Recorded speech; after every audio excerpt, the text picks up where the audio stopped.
Coucou et bienvenue sur ma chaîne. Aujourd'hui je vais vous présenter ma palle de la rentrée. Donc ce sera pour tout le mois de septembre.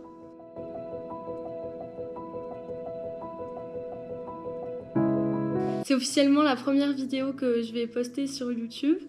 Donc désolée si je suis pas très à l'aise quand je parle. J'ai tourné un challenge en juillet, 7 jours, 7 livres, mais j'oubliais tout le temps de filmer. Je parlais même pas des résumés des livres, c'était une catastrophe. Donc je vais même pas essayer de le monter ou quoi que ce soit. Donc ça sera celle-ci, ma première vidéo. J'espère que ça va vous plaire et je vous laisse avec ma sélection. Donc on commence cette pile à lire avec Éducation meurtrière, qui est le premier tome de la saga Scholomance de Naomi Novik. Donc c'est un roman de fantasy, Dark Academia. Donc je vais vous lire le résumé. Bienvenue à la Scholomance, une école pour les surdoués de la magie où l'échec signifie la mort. Dans cet établissement, il n'y a ni professeur, ni vacances, ni amitié, sauf celles qui sont stratégiques. Et Galadriel Higgins est particulièrement bien préparée pour sa première année. Elle n'a peut-être pas d'alliés, mais elle possède un pouvoir assez puissant pour raser des montagnes. Elle semble donc de taille à affronter cette scolarité hors norme. Le problème ? Sa magie pourrait aussi tuer tous les autres élèves. Alors j'ai aucune idée de ce que c'est son pouvoir, mais j'ai hâte de le découvrir.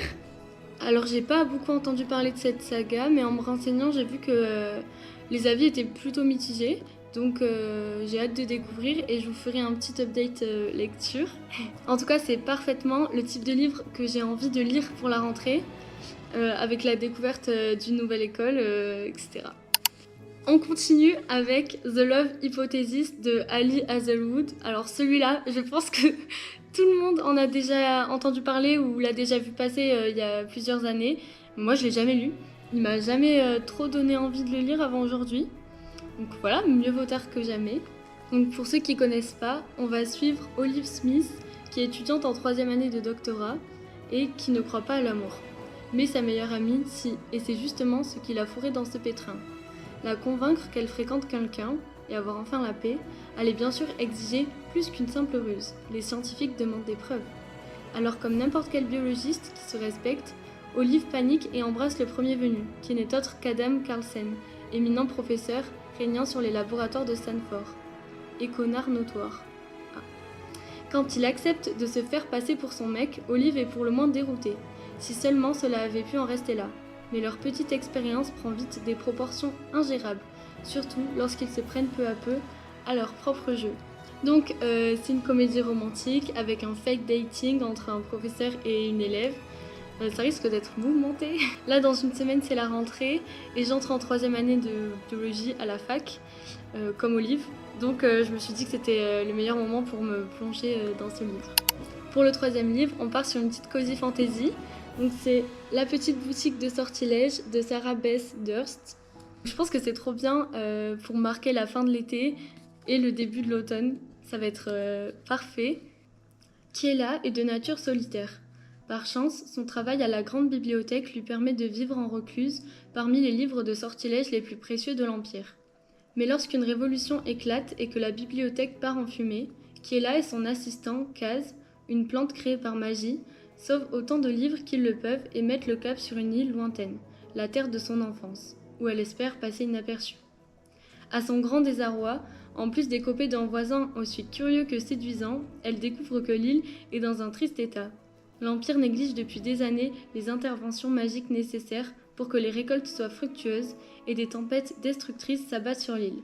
Kiela trouve une solution, en ouvrant une sortilègerie secrète. Son plan n'est pas sans danger, car partager la magie avec les gens du peuple est passible de mort. Et pour se faire une place parmi les habitants bienveillants et excentriques de son île, elle devra apprendre à abattre les remparts qu'elle a érigés. Je suis trop impatiente déjà de le lire, je sais que je vais passer une trop bonne lecture sous ma couette. Mais du coup, va falloir que j'attende qu'il fasse un peu moins chaud. Le prochain livre dont je vais vous parler, je ne l'ai pas encore avec moi, donc je vais vous le mettre là. C'est l'Académie des constellationnistes. C'est le premier tome de la trilogie Supernova, écrite par Axel Ménéglier. Donc c'est une autrice française, et si je ne me trompe pas, c'est son tout premier roman. Et il manque plus que le 3e tome à paraître, pour que la saga soit complète. Donc je vais vous lire le résumé. La vie de Cassiopée Harmon, 18 ans, bascule lorsqu'elle découvre que ses parents biologiques l'ont abandonnée à la naissance et qu'elle appartient au peuple des constellationnistes. Des êtres dotés de pouvoirs qu'ils tirent des constellations du zodiaque. Trop stylé. À une existence solitaire et frustrante succède un quotidien éprouvant mais palpitant lorsqu'elle intègre la prestigieuse Académie de Londres afin de maîtriser son don.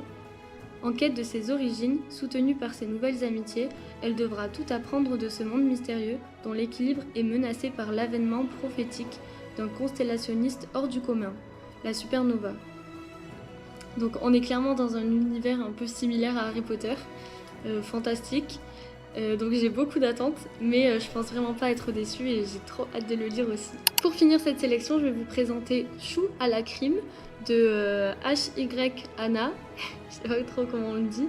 Il fait partie de la saga Les Thé meurtriers d'Oxford. Donc c'est un cozy mystery apparemment avec beaucoup d'humour, donc je pense que ça va me plaire.